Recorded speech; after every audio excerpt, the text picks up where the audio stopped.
November 16th through the 24th is National Homelessness and Hunger Awareness Week. Breaking Through News is continuing a two-part series on WARM sheltering the homeless. WARM is the Waynesboro Area Refuge Ministry. My goal is to never turn anyone away.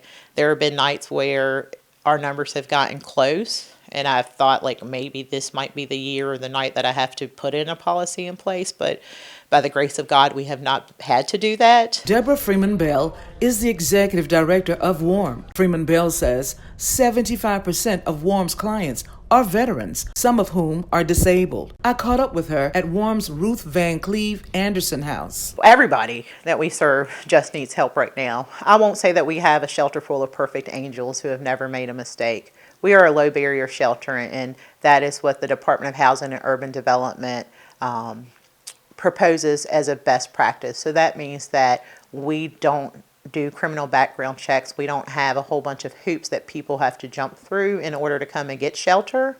That we treat shelter, we treat housing or the possibility of moving towards it as a right and not as a privilege. You don't have to earn a place to stay warm for me. That is dignity that we want to hand you. The Anderson house is for women and children. It features 3 bedrooms with separate sleeping quarters for mothers and their children. It also has a kitchen, laundry room, and living room. Most people aren't aware. A lot of the shelter weeks we're running a Waynesboro site overnight, and then we also run a site in the county. And with that, we're able to not turn people away. If it wasn't for those partnerships for overflow sites, then we'd have to cut off at 20 based on local regulations. Freeman Bell has worked with WARM for more than 6 years and says the nonprofit agency has seen its share of hardships. In the past, there's been winters prior to our opening night that the month was really cold, and I wish we could have done something, but we couldn't because I didn't have staff. I didn't have the resources.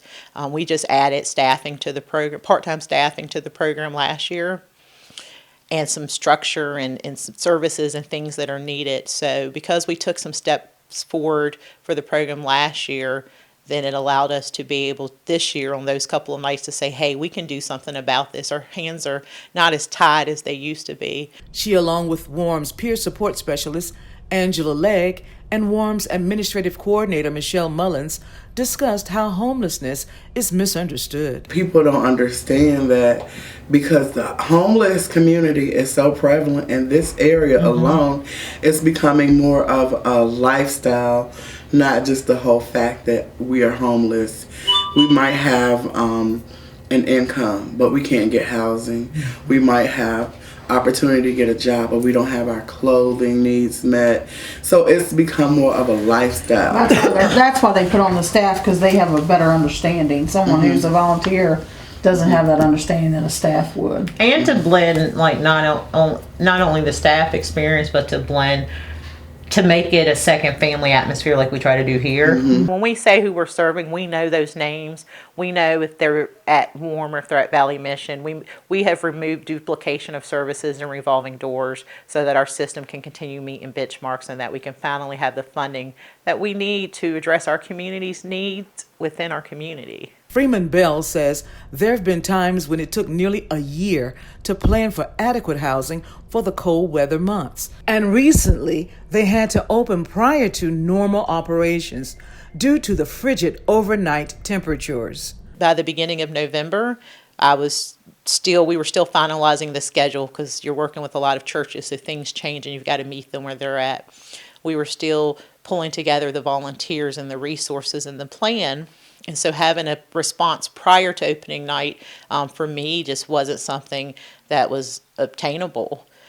This year, because of the changes we made last season, thanks to the generosity of the community, we had all of that stuff done by the fall. Freeman Bell says she and her staff look into the faces of homeless people every day to offer help as well as solutions. Life happens, challenges happen.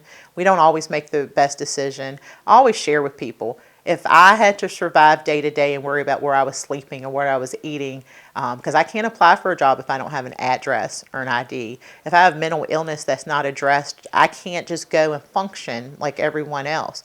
And so if I'm just trying to get through the day and I don't know where I'm going to sleep or what I'm going to eat, The way I would survive may look different than the way you survive. In Waynesboro, Elaine Rackley for Breaking Through News.